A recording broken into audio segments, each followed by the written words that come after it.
More than 3,600 pages of deeply disturbing material, 75 of them ever more so. The part of the trove logging sex crimes against children committed by at least 10 CIA employees and contractors. In the worst of cases, against very young children. Someone had inappropriate sexual activity with an unidentified 2-year-old girl, admitted to having inappropriate sexual contact with the then 6-year-old on 2 separate occasions. The PEB voted unanimously to recommend termination and revocation of his clearances. The Eastern District of Virginia U.S. Attorney's Office declined prosecution of based on taint issues. This individual, whose identity was cloaked by a code name along with everybody else, was fired but never charged, according to the papers. Another CIA employee was caught with thousands of inappropriate images of children on his work laptop. The agency employee had used his United States government laptop computer to view approximately 14,000 images of pornography, of which 1,400 were of underage individuals. The United States Attorney's Office declined prosecution in favor of administrative action by the agency. In view of the PEB recommendations, it's recommended that this case be closed with no further action. Was any legal action taken against them? Well, the answer to that question remains a mystery. None of the 75 pages mention anything of the sort.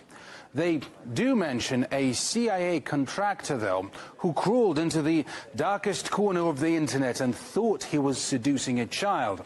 The child luckily turned out to be an undercover FBI agent.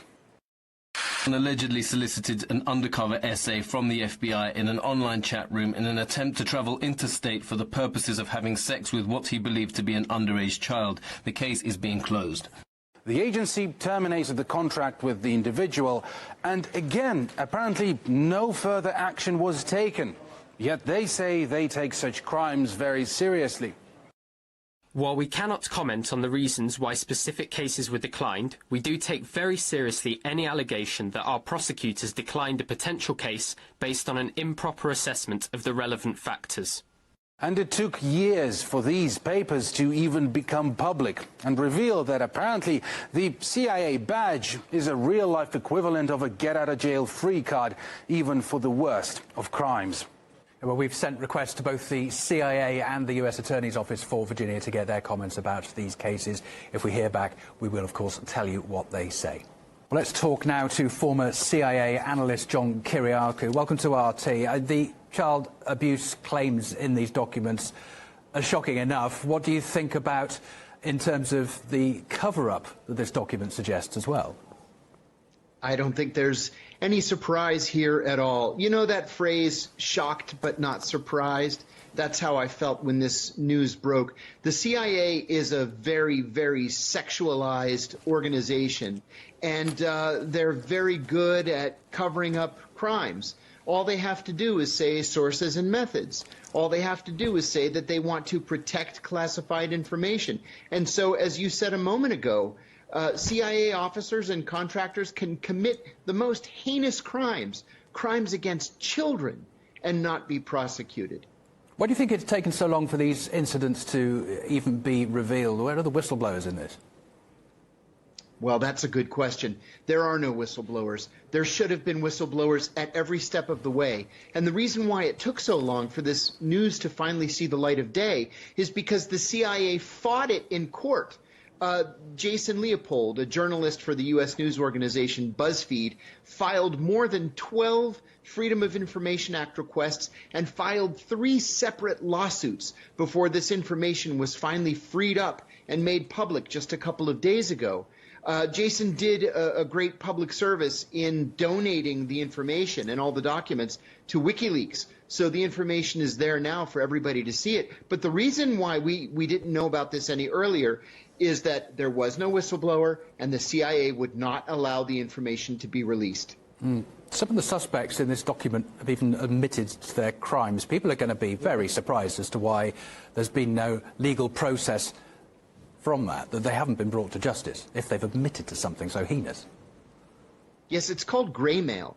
What the CIA always fears is that someone will get up on the stand in court to testify on his own behalf and reveal classified information, and especially will reveal sources and methods, perhaps the names of sources or information about ongoing operations. And so in exchange for not revealing that information, there's usually a plea deal or, as you saw in this situation, no court case at all.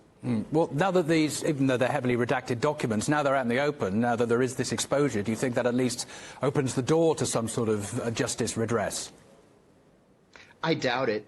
I have a friend at the CIA with whom I worked for many years, and we spent time overseas together and at CIA headquarters. He had gone into operations after spending decades in security. He was a polygrapher, and he told me that I would be shocked and sickened if I had any idea how many CIA employees in the course of their polygraph exams admitted to having sex with animals. Well, now we're talking about having sex with children. And if nothing was done about those CIA employees having sex with animals, I certainly don't expect them to do anything about the children. But by their nature, child abusers are devious. The CIA is trained to do covert work. How difficult is it for the government to be able to try and stop the rot inside the CIA? Well, you know, this is what these internal controls are supposed to be all about. This is what the polygraph is for. It's supposed to weed out perverts and criminals and crazy people. And in fact, because the CIA also attracts sociopaths, that is, people who feel no regret or remorse for their actions, they slip through the cracks. Unless there is serious change inside the CIA, and certainly more transparency, I don't see this changing at all.